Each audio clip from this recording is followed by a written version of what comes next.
Dans la finale du chapitre 2 de la règle de Saint-Benoît sur le responsable de la communauté, sur l'abbé, Saint-Benoît insiste sur le fait qu'il a des personnes à conduire, qu'il pense toujours qu'il a reçu des personnes à conduire et au sujet desquelles, à un moment ou un autre, il doit rendre des comptes. Il y a donc là une insistance non pas sur ce qui aura été réalisé d'extraordinaire extérieurement, ou sur les profits, ou sur la réussite, mais sur le fait que c'est dans la relation avec des personnes que la vie s'épanouit. Et les responsables de communautés, de familles, de groupes, de tout ce que l'on peut concevoir comme rassemblement humain, les responsables ont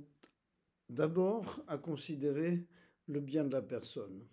et le bien des personnes ensemble, non pas simplement des choses extérieures et de la réussite extérieure.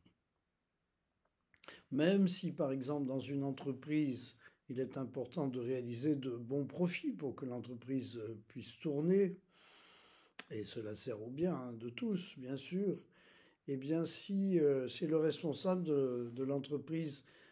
n'a pas d'abord le souci de la qualité de la relation humaine,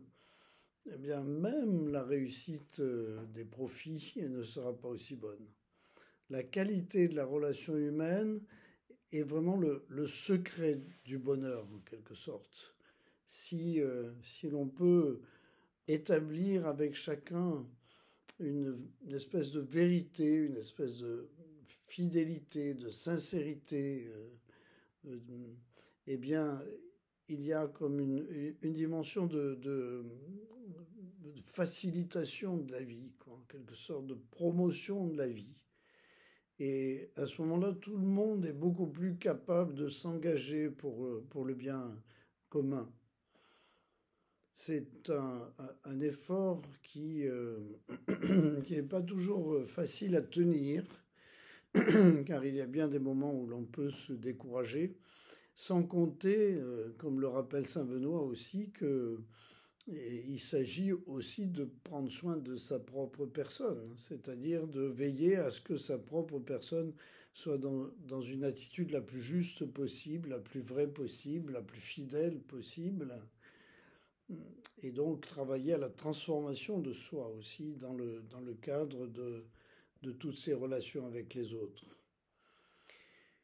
Gardons au cœur aujourd'hui cette attention au secret du trésor que nous portons et qui nous permet d'être les uns avec les autres dans une vraie relation d'amour.